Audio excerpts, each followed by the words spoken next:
Hello everybody, TheSuffolkRam with Ryan Nerds. Welcome to my review of the Doctor Who 2016 Christmas special, The Return of Dr. Mysterio. So, as with all my reviews, I will try and keep this spoiler free, however there may be some minor spoilers ahead, so if you don't want anything ruined, turn off now. The episode is basically a riff off superhero comic books, sort of superhero done with the Doctor's style. So the main sort of side character is a chap called Grant, who the Doctor initially meets as a child, and accidentally makes Grant swallows this. Well, he kind of looks like medicine, but it clearly doesn't. I think it looks like D20, or D12. Little gemstone that basically gives him superpowers. And the Doctor sort of checks up him through his sort of life just to make sure he's not doing anything silly. But Grant basically then goes on to use superpowers to try and save people. The other sort of main sort of background of the story is a group of aliens that look suspiciously like brains trying to take over a plan, take over Earth. And so the Doctor and this superhero kid join forces to basically avert this alien invasion. The episode itself is nice, it's quite light-hearted. I thought it was going to riff a bit more and sort of perhaps take a bit of, not so much the mick out of superheroes a bit more, but it'll take the piss out of them a little bit, but it doesn't actually really do that. It's really sort of, it's following similar themes. It's clearly themed very heavily on Superman himself, not much of an expert on superheroes. But I felt that it was very light-hearted, quite funny. I quite enjoyed it. It feels a bit... The setting up of it feels a bit weird. It does. You seem to come right in the middle of the investigation. There's certainly sort of almost sort of themes of previous episodes. So the Doctor coming to see the guy when he's a child very much feels like how he eventually met Amy Pond. Likewise, a sort of strange sort of company who are designing this project, which never really built on what they're meant to be doing or what they're meant to be launching or anything like that. It's just sort of like they're just there, called Harmony Shore.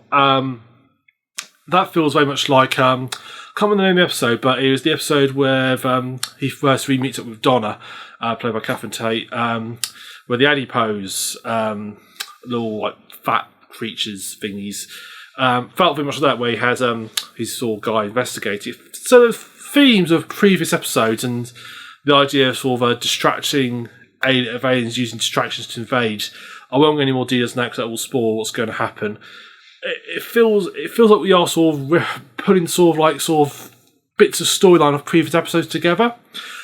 Like I say, it's quite funny. I mean, I was laughing through several bits out of it, and we see the return of Matt Lucas as Nadu, who's also in the last Christmas special, and we see the return of him. And him and the Doctor really bounce off each other really well. They've got fantastic on-screen chemistry. The humour between them is really good. That works really well. So that's your basic point of the episode. My only big issue of the episode is that it ends... I felt the ending was very abrupt. It was like... Sometimes I have a situation where the ending seemed to rapidly come to the end and boom, done, finished. And it seemed to wrap up really quickly. And it's felt the same here.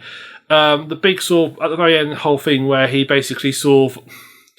causing the cavalry, as it were, to sort of solve the issue. You think, well, why didn't you do this earlier? You know what was going on. Why did you sort of wait till now to do it? And there's a sequel hook. They sort of leave it open for a sequel hook, but it was very anticlimactic and didn't feel properly resolved. It felt very rush resolved. There was no real proper sort of defeat of the bad guys, which I personally didn't like. It didn't feel right, but perhaps it's obviously it does feel like setting up for a sequel, so no doubt we'll encounter these bad alien things again. Overall, though, I thought the episode was really quite fun.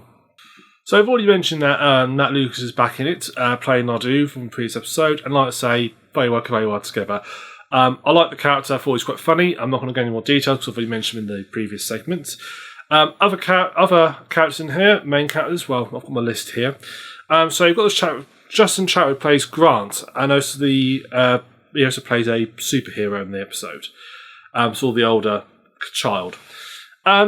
I like him. I thought he was quite well played. I thought the way he did it was very well. I have no issues with his acting at all. I thought he was quite well done. I like the character idea. I thought it was nice to sort of that the Doctor accidentally get his child's superpowers, and what the child's going to do with them as well, become a superhero. Well, I don't think it was heavily played that the child was really into comic books. It's sort of this child reads comic books, but a lot of children read comic books, but does every child want to be a superhero? I'm not sure if that really worked brilliantly. It doesn't make it like this guy's really keen, but perhaps I wasn't paying enough attention to what was going on around him. You've also got a side character called Lucy. She worked quite well. I'm not quite I do think she actually did quite so well, but overall pretty darn good.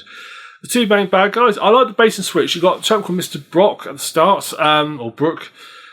I mean, sets up at first, you think, oh, he's a bad guy, but it soon turns out that he's not quite the bad guy. But it's never explained quite what's going on, how they got to that stage there. I was not entirely sure about what they were planning on doing and what their plan was, what he thought they were doing. It felt like we did feel like we walked into the middle, so that felt a bit weird. And also there's another chap playing a younger Grant as well. So I thought the characters worked well. There's only a few characters in it, and sometimes it works best when you only have a few characters, and I thought they all worked relatively well, and I thought they bounced off nicely as well, and I was quite pleased with the chemistry between all of them. I thought worked very well. No main concerns at all, really. Production-wise, I thought it was really well done. The effects in it were very good. Nothing too major. The brains, though, were quite creepy. I thought the little eyes looked a bit very creepy. And the very shot at the very end, which I won't spoil, just towards the end, sort of was quite haunting. I thought production was pretty darn good, and although nowhere near Hollywood grade, I thought they did a fair job of pulling off that sort of style and sort of the special effects. And I thought they did quite a nice job. I thought quite fair how they did it. So no major production. Apart from that, I did feel the episode felt very rushed. Perhaps it should have done re-scripting to try and make it a bit spaced out, or even perhaps make it longer. It did feel really rushed through. When you watched it, it didn't feel like an hour long. And it's one of those things where I was watching it, I thought, oh good, we must be getting towards the last quarter episode. Looked at my watch and we've only got 5 minutes left to finish this whole thing off. So yeah, they do need to perhaps the pacing could have been done a lot better. That's probably my main sort of gripe with the episode in general. So we're now sort of getting ready for the next series of Doctor Who. My only big concern of the next series of Doctor Who is the new female companion, who I think from the trailers we've seen so far looks like she's going to be a pretty awful actress. It feels very much first year drama student acting when I watch it. Also, I'm going to hold full judgment till the actual episodes air. It could just be the trailers aren't doing her justice, but perhaps she'll come out herself a bit more when she's doing it. But it feels very... I don't think she looks like at the moment. She just feels that she's not quite got the right emotion yet. It feels like she's very forced acting. I also like the characterisation of it. Feels a bit... Some of the things she says feels a little bit... Someone's looked at what sort of current sort of street lingo is and just sort of inserted it in. So I didn't like that very much at all. So thank you much for watching. This has been my review of Doctor Who episode of Return of Dr. Mysterio. I've been TheSuffolkRam. Hope you enjoyed it. If you have, please subscribe to the channel, and I'll be reviewing all the future episodes in the future. So I hope you like this. Thank you very much for watching. See you next time.